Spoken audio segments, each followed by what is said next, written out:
In the summer of 1978, one of the tallest skyscrapers in New York City, a brand new 59-story tower in midtown Manhattan, already finished, already full of people working at their desks every day, was quietly, secretly, in danger of falling over. Not in years. Not in some unimaginable catastrophe. The building's own engineer had calculated that a strong windstorm, of a kind that hits New York on average about once every 16 years, could tear the tower's structure apart and bring it down. And the engineer knew. He knew because a student, an engineering student working on a class project, who had simply telephoned him with a question, had asked about a kind of wind that the building had never been checked against.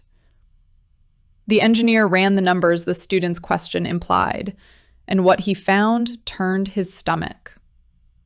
So for 3 months, in the dead of night, after the office workers had gone home, teams of welders climbed into that finished skyscraper and rebuilt its skeleton from the inside, racing and approaching hurricane season, while the people of New York walked past on the street below and never knew.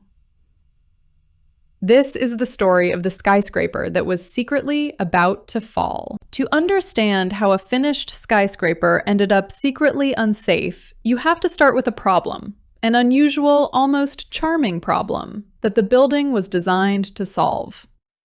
In the 1970s, the banking corporation Citicorp wanted to build a new headquarters tower in midtown Manhattan. They acquired a full city block on Lexington Avenue. But there was a complication on that block, and the complication was a church. On one corner of the site stood St. Peter's Lutheran Church. The church agreed to make way for the new tower, but on one firm condition. A brand new church building had to be constructed for them, on the same corner, and it had to be structurally independent of the skyscraper. The church would not simply be a room inside the tower. It had to be its own building, standing free in the corner of the block. So the architects and engineers faced a genuine puzzle. They had to build an enormous skyscraper on the block, but they had to leave one corner of the block clear with a separate church sitting in it, and the tower somehow rising above. The man who solved that puzzle was the structural engineer for the project. His name was William Lemessurier. Lemessurier's solution was bold, elegant, and genuinely brilliant, and it is the reason this whole story exists. He decided that the Citicorp tower would not stand on columns at its corners the way an ordinary skyscraper does. Instead, the entire 59-story tower would be lifted up onto 4 enormous columns. But the columns would not be placed at the corners of the building. They would be placed at the middle of each of the 4 sides. Picture that for a moment. A vast tower, and underneath it, holding it up, 4 colossal columns. One in the center of the north side, one in the center of the south side, east and west. The corners of the building, all 4 of them, would have nothing beneath them at all. They would simply hang out in the air, cantilevered out over empty space. And that is what left room for the church.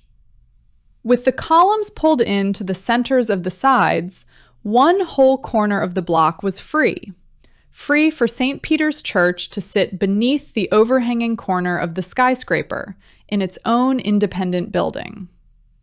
The tower would, in effect, stand on 4 stilts placed under the middles of its sides, with its corners floating free above the city. Now, a building lifted onto 4 mid-side columns, with its corners hanging free, has a special structural challenge. And to meet it, Lemessurier designed something genuinely ingenious. A skyscraper's biggest enemy is not its own weight. Its biggest enemy is the wind. A tall tower in a strong wind is pushed sideways, and the structure has to be braced, stiffened, to resist that sideways push and not sway too far, or, in the extreme, fail. To brace the Citicorp tower, Lemessurier used a system of huge diagonal braces. The tower structure was, in essence, wrapped and stiffened by a series of giant chevrons, V-shaped or inverted V-shaped diagonal members of steel, stacked up the height of the building, that gathered the wind loads and carried them down to those 4 mid-side columns. It was a beautiful and efficient piece of engineering. The diagonal bracing system made the building stiff and strong against the wind, while the 4 mid-side columns kept the corner open for the church. The Citicorp Center, when it was finished in 1977, was celebrated. It was a landmark. That distinctive sloped top, the dramatic open base, the bold structural idea. And hidden inside that celebrated, finished, occupied building was an error nobody had yet noticed. An error not in the brilliant idea, but in one specific assumption about how the wind would push. To understand the error, you have to understand a subtle and genuinely important question. How, exactly, does the wind hit a building? When engineers calculate the wind load on a rectangular tower, the most obvious case to consider is wind blowing straight at one of the 4 faces.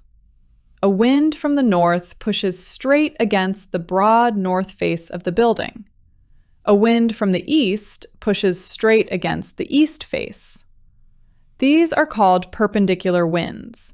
The wind blows perpendicular, square on, to a face of the building. And it feels natural to assume that a perpendicular wind pushing on the full, broad face of the tower is the worst case. It is the wind hitting the largest area, head-on. The building codes of the time generally required engineers to check the structure against these perpendicular winds. But there is another case. The wind does not always blow square on to a face. Sometimes the wind blows at the building diagonally, hitting it at the corner, striking 2 faces at once, at an angle. Engineers call these quartering winds, winds that come in at roughly 45 degrees at the corner of the building, rather than square on to a single face. Now here is the heart of it. For many ordinary buildings, a quartering wind really is no worse and often less severe than a perpendicular wind. The diagonal wind hits the corner, and the structure handles it. The perpendicular case is the one that governs. But the Citicorp Tower was not an ordinary building. It had that special structure, the system of diagonal chevron braces. And here is the thing about a brace that runs diagonally. A diagonal brace is extremely effective at resisting a force that pushes along its own direction, but it carries the load differently when the force comes from a different angle. When the wind blew perpendicular, straight at a face of the Citicorp Tower, the load fed into the bracing system in one particular way, and the engineers had designed for it, and the building was strong. But when the wind blew quartering, diagonally, at a corner, pressing on 2 faces at once, the load fed into those same diagonal braces in a different way. The forces in some of the structural members were significantly larger than they were in the perpendicular case. For the Citicorp Tower specifically, because of the geometry of its bracing, the quartering wind was the dangerous wind. And the quartering wind was the case that, in the standard design process, had not been required to be fully checked. But there was a second part to the error, and on its own, it might have been survivable. Combined with the first, it was not. When Lemessurier designed the building, he specified that the major structural joints in the bracing system, the points where those huge diagonal members met, were to be joined by welding. A welded joint is, in a sense, the gold standard. It fuses the steel members into a single continuous piece. A properly welded structural joint is enormously strong.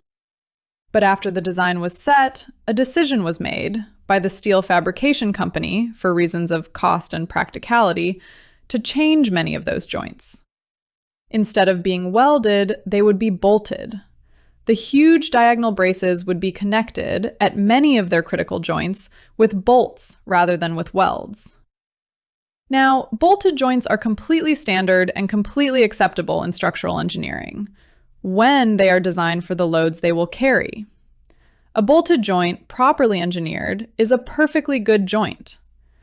But a bolted joint is generally not as strong as a fully welded one, and a bolted connection has to be specifically calculated for the forces it must resist. The change from welded joints to bolted joints was made, and the building was constructed with bolted joints. And nobody, at the time, recombined the two facts. Nobody put the bolted joints together with the unchecked quartering wind and asked whether the joints, as built, could survive the quartering wind, as it would really blow. So the Citicorp Center was finished in 1977. People moved in. It became a celebrated New York landmark. And the error? The bolted joints, never checked against the dangerous quartering wind, sat silently inside the structure. And here is where the story takes the turn that makes it unlike any other on this channel. Because the error was not revealed by a disaster. It was revealed by a question. In 1978, an engineering student was working on a project that involved the Citicorp Center. The most commonly told version of the story is that the student was an undergraduate who, while studying the building, became curious about its unusual structure, specifically about those 4 mid-side columns and the wind bracing, and telephoned Lemesure's office to ask about it. The student had been thinking about how the wind would load the building, and the student raised the question of the columns and the wind direction. In essence, the question of what happens when the wind does not blow square on. It was the kind of question a thoughtful student asks. It was not an accusation. It was not a discovery of a flaw. It was simply a good, probing question about how the building worked. And that question lodged in William Lemesure's mind. Now, the truly admirable thing. The thing that makes William Lemessurier a kind of hero of this story rather than a villain is what he did next. He did not dismiss the student. He did not say, "This building is finished and certified and full of people, the question is closed." He took the question seriously. He went back to the problem. And, prompted by that line of thinking about wind direction, he did something that the original design process had not fully done. He carefully analyzed the Citicorp Tower's structure under quartering winds, the diagonal winds that struck the corner. And when he worked through how the quartering wind loaded the diagonal bracing, he found that the forces in some of the structural members were substantially higher than under the perpendicular winds that had governed the design, by a large margin. That alone was alarming, but it was not yet the full horror. Lemessurier then put that finding together with the second fact, the fact that many of the critical joints had been changed during construction from welded to bolted. He took the higher quartering wind forces and he checked them against the actual strength of the bolted joints as the building had really been built. And the two numbers did not work. The forces from the quartering wind exceeded what the bolted joints could safely carry. The most celebrated new skyscraper in New York had a structure that, under a strong enough diagonal wind, could begin to fail at its joints. So Lemessurier did the next calculation, the one that turns an alarming finding into an emergency. He asked, how strong a wind would it actually take? How severe a storm would be needed to push the quartering wind forces past the strength of the bolted joints and start to bring the building down? And then he asked the companion question, the question that sets the clock ticking. How often does a storm that strong actually hit New York City? Engineers describe storm severity in terms of how often, on average, a storm of a given strength is expected to occur. A storm with a so-called 16-year return period is a storm severe enough that, on average, one comes along roughly every 16 years. When Lemessurier worked it through, the answer he reached was that a storm of roughly the severity that strikes New York on the order of once every 16 years could generate quartering winds strong enough to overload the bolted joints and threaten the structure. And it gets worse, because the building had one more dependency. The Citicorp tower had, near its top, a device called a tuned mass damper, a heavy block on a sprung system designed to reduce the building's sway and make it comfortable for occupants. The damper also helped the structure resist the wind. But the damper ran on electrical power. In a severe storm, the power can fail. And if the power failed, the damper would stop. And the wind that could threaten the building was milder still. Lemessurier's analysis suggested that without the damper working, a storm of something like a 55-year severity, and by some accounts far less, could be enough. So now we reach the question at the heart of this story.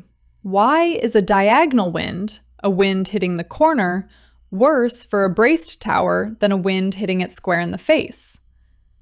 It feels backward. The face of the building is the big, broad target. The corner is just an edge. Surely the wind that hits the big, broad face head-on with all its area must push the hardest. To see why that intuition fails, you have to understand what a diagonal brace actually does and how a structure shares out a load. Start with the simplest idea. Imagine pushing on a tall rectangular box. If you push on the box wants to lean. And to stop it leaning, you brace it. You put a diagonal strut across it, corner to corner. That diagonal strut is doing its job by being either squeezed or stretched along its length. A brace resists a load by axial force directed straight along the brace itself. That is the only way a slender diagonal member can carry load efficiently. Squeeze it or stretch it along its line. So a bracing system is, in essence, a network of members, each of which is happiest carrying force directly along its own length. And the question of how hard any single brace is working depends on how the overall wind load resolves itself into forces along all those individual lines. Now here is the key. The Citicorp tower's bracing was arranged on the four faces of the building. Think about a perpendicular wind first. Wind blowing straight at the north face. That wind load is gathered primarily by the bracing on the two side faces that run in the direction of the wind, the east and west faces. The bracing on those two faces shares the job. The load is distributed across the braces of two faces, and each face's bracing carries its portion. The engineers had designed exactly for that. Perpendicular wind, load shared across the bracing of two faces, forces in each member within the design strength. Now think about a quartering wind. Wind hitting the corner at 45 degrees, pressing on two faces at once. You might think, well, the load is now spread over two faces being hit. That sounds gentler. But that is not how the forces resolve.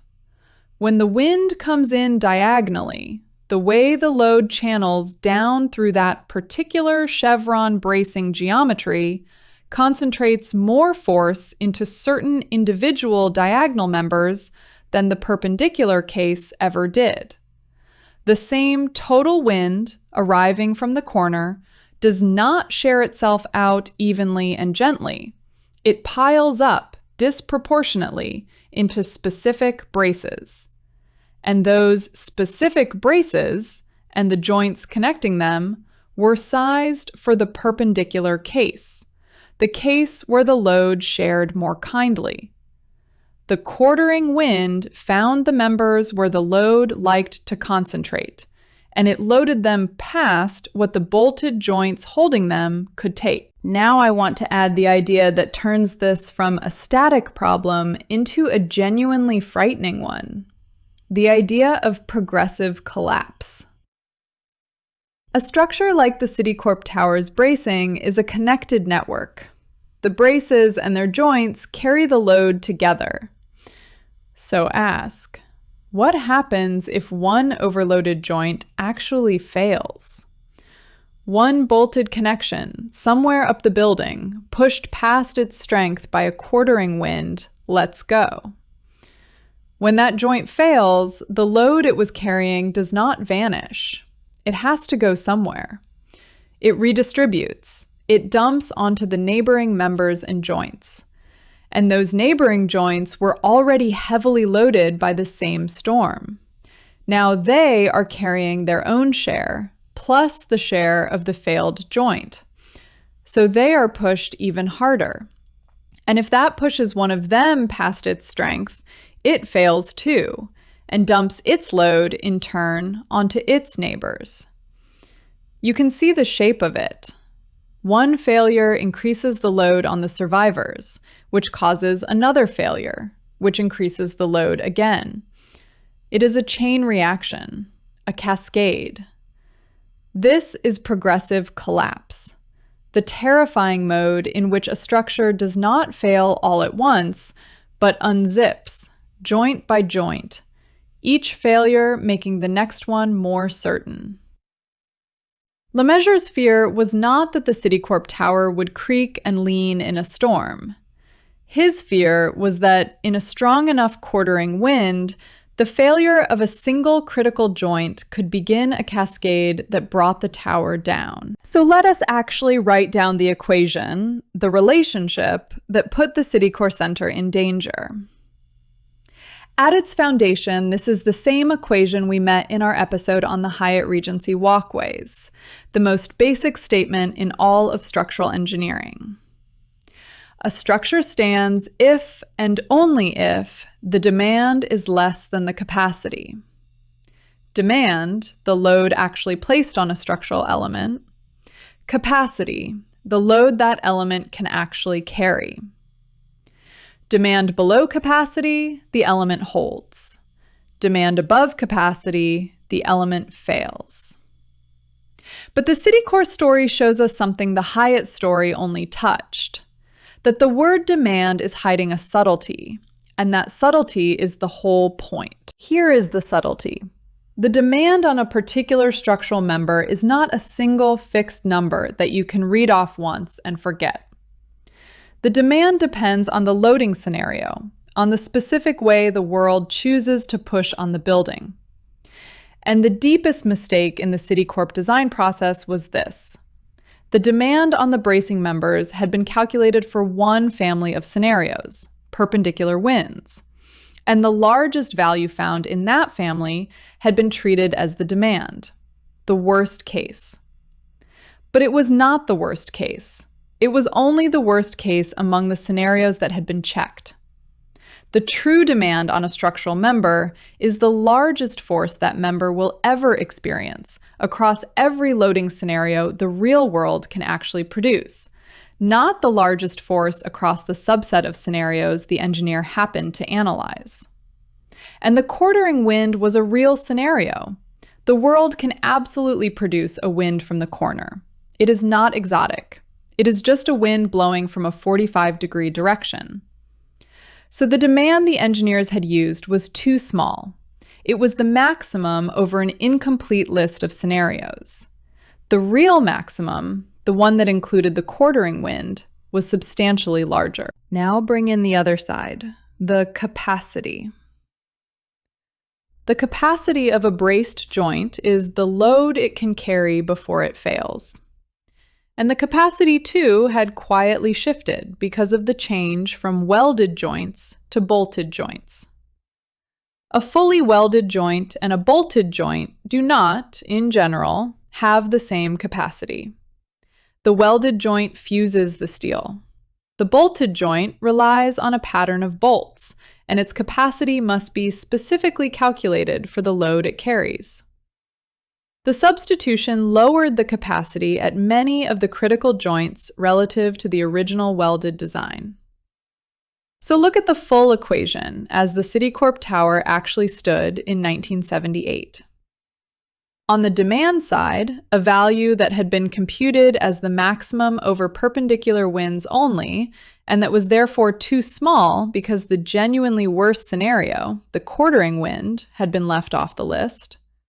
On the capacity side, the strength of bolted joints, lower than the welded joints the building had originally been designed around. Now combine the two errors. The demand had been underestimated. The capacity had been reduced. The margin between them, which a designer believes is comfortably positive, had been eaten away from both sides at once.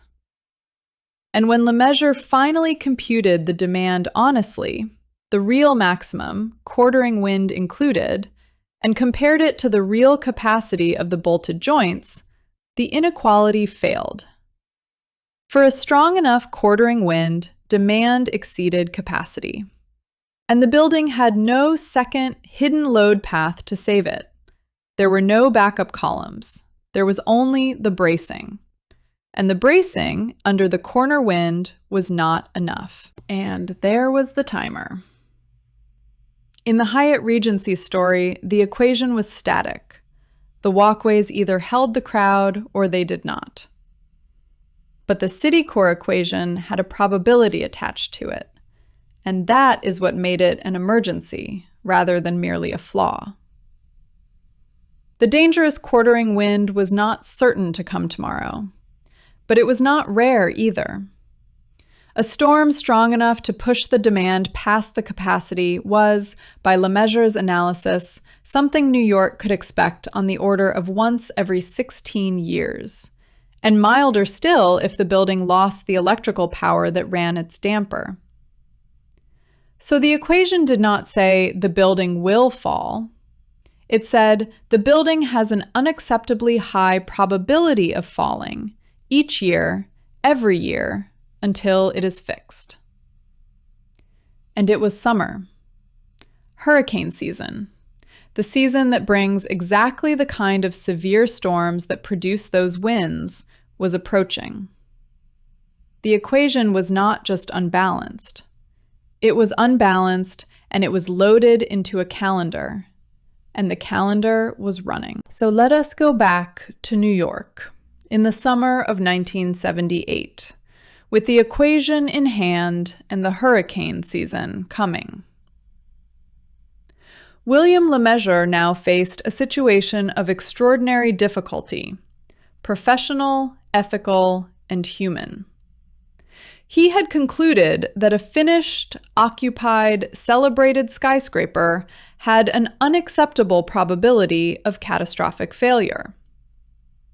He could have stayed silent and hoped. The flaw was hidden. No storm had come. It would have been the easy, cowardly path, and it would have risked thousands of lives. He did not take it. Lemessurier brought the problem forward. He went to the architect and to Citicorp, and he laid out what he had found, that the building, as built, was not safe, and that it had to be repaired, urgently. And here is the part of the story that is genuinely admirable on every side. Citicorp, faced with this terrifying news about their brand new headquarters, did not deny it or delay. They accepted the engineer's assessment and committed to fixing the building. A plan was rapidly developed. The fix itself was, in concept, straightforward, even if the execution was enormous. The dangerous joints, the bolted connections in the bracing that the quartering wind could overload, would be reinforced. Heavy steel plates would be welded over those joints, strengthening each connection, raising its capacity, restoring the margin. The building structure would be rebuilt, joint by joint, from the inside. But there was the problem of how to do it without causing a panic. Citicorp Center was full of people every working day, and it stood in the middle of one of the densest cities on Earth. If word got out that the tower might fall, the consequences, the fear, the disruption, the chaos, would be severe.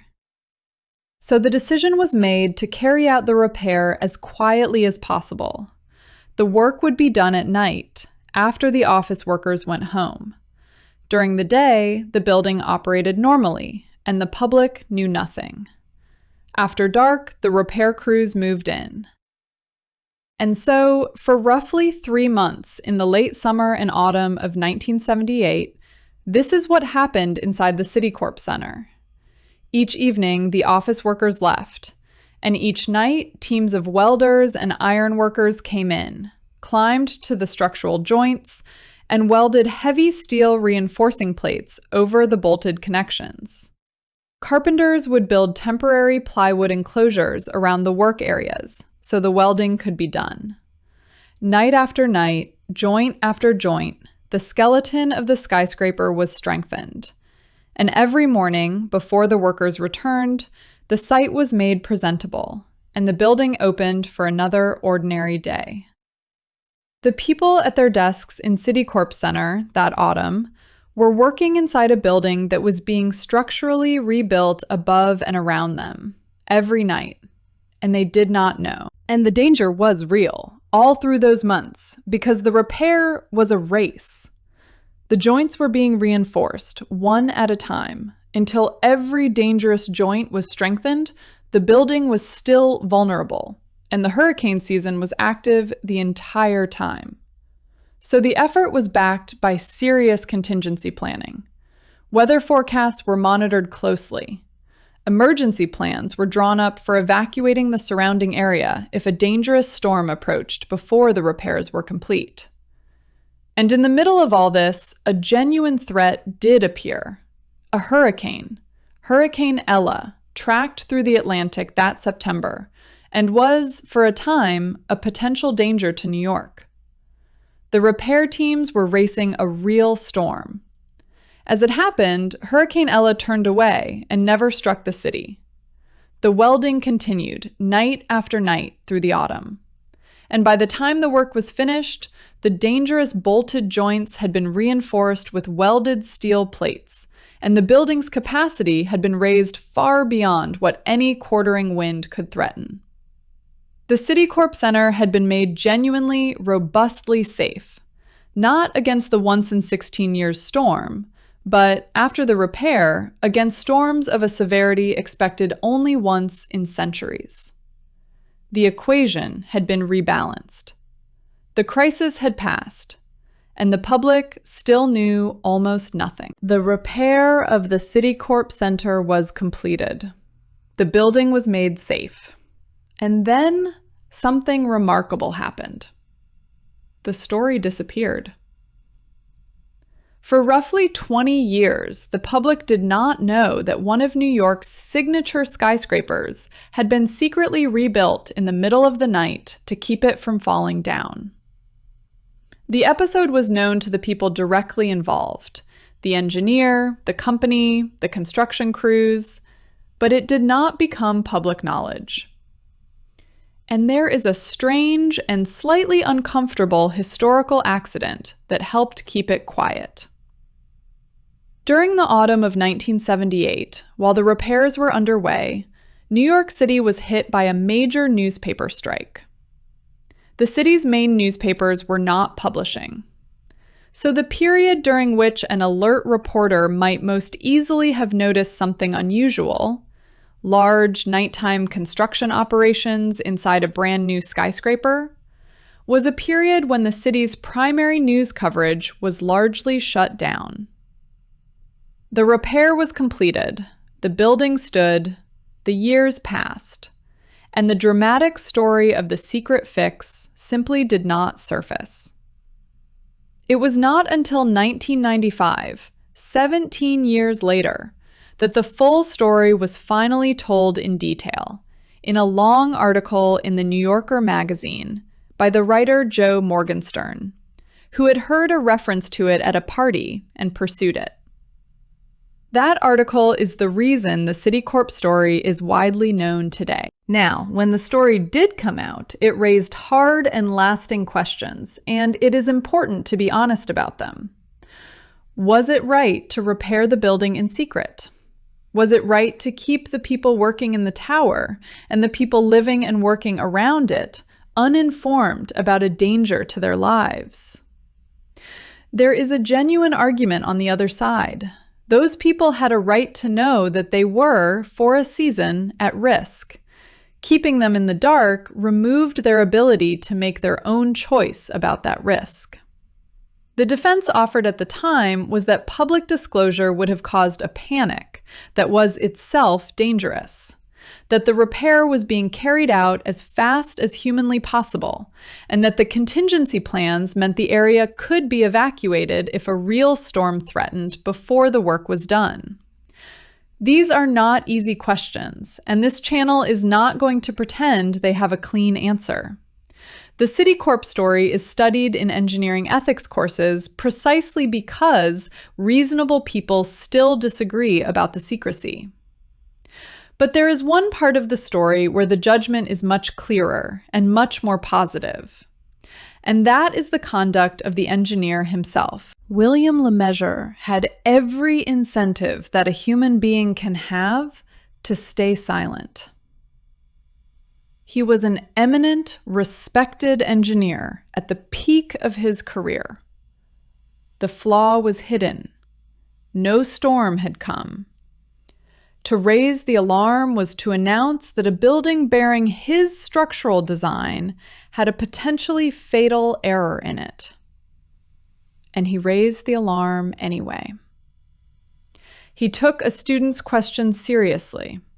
He followed it to a terrifying conclusion, and then he walked into the offices of his client and told them the truth, that the building was not safe and that it had to be fixed. He did not minimize it. He did not bury it. He put thousands of lives ahead of his own reputation and his own comfort. And here is the part that is genuinely moving. Lemessurier's professional reputation in the long run did not suffer for it. It was enhanced.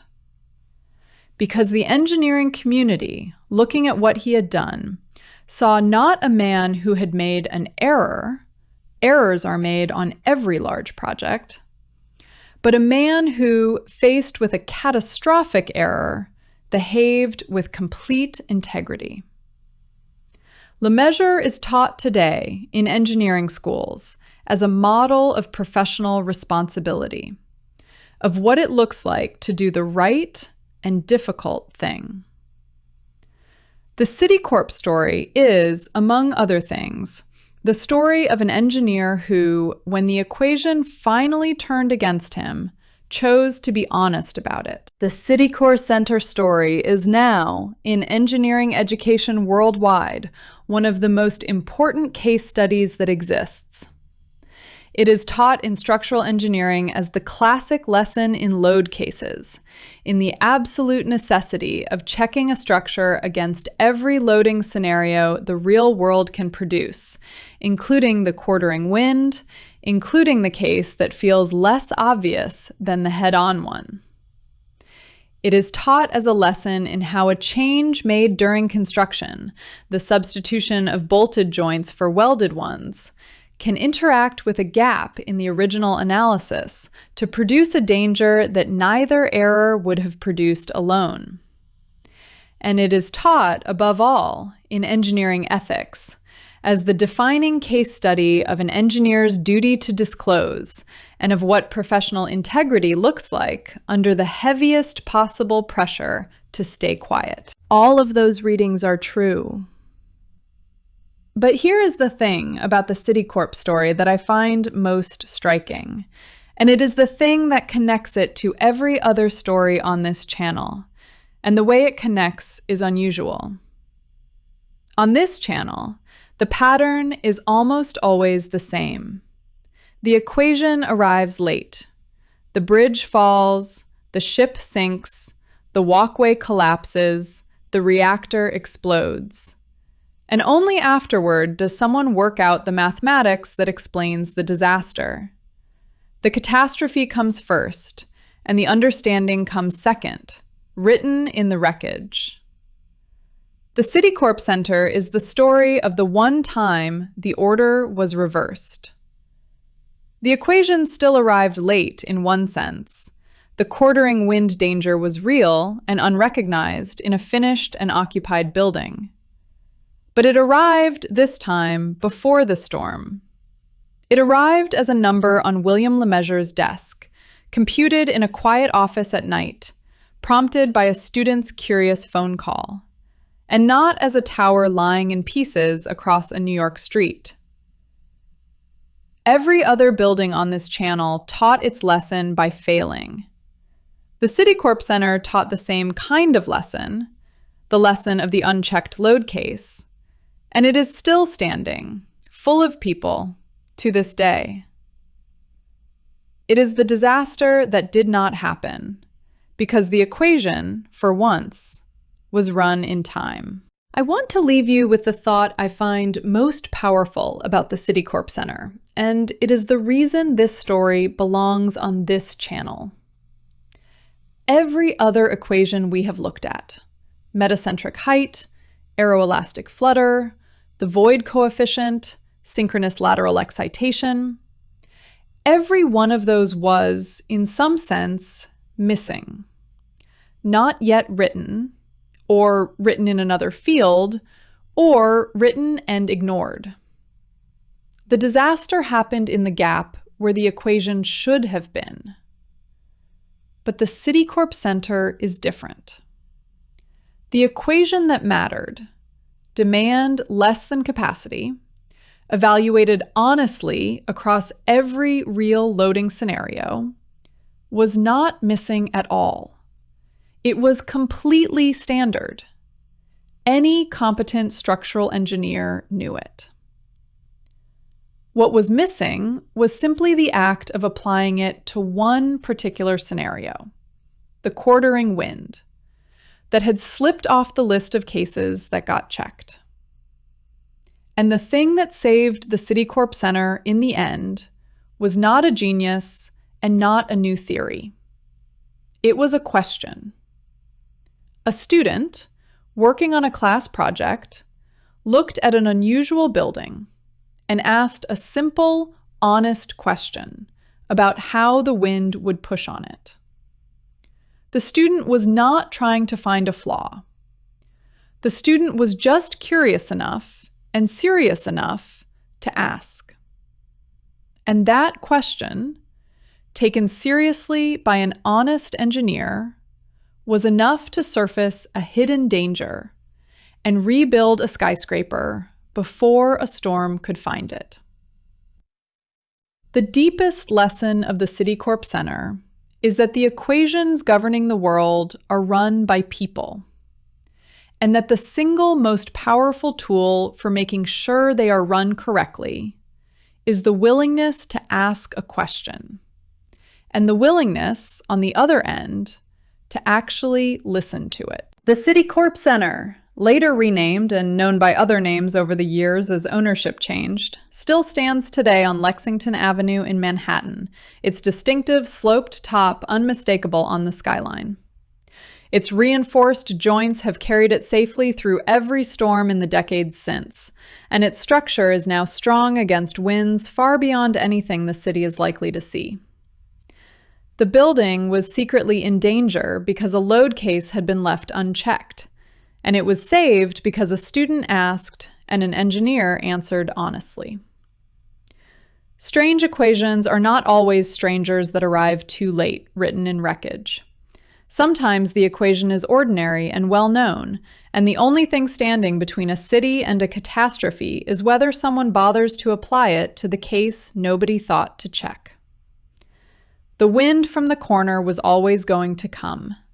The Citicorp Center is still standing because, this time, somebody ran the equation first and it started with a phone call from a student. If you enjoyed this one, the story of an airliner that ran completely out of fuel at altitude, not because of a leak or an engine failure, but because of a simple, quiet confusion between two systems of measurement, pounds and kilograms, and the extraordinary glide that followed, is a story for another day. Strange Equations is here for the math behind the moments that nobody at the time was calculating. If that is your kind of channel, subscribe. Thank you for watching.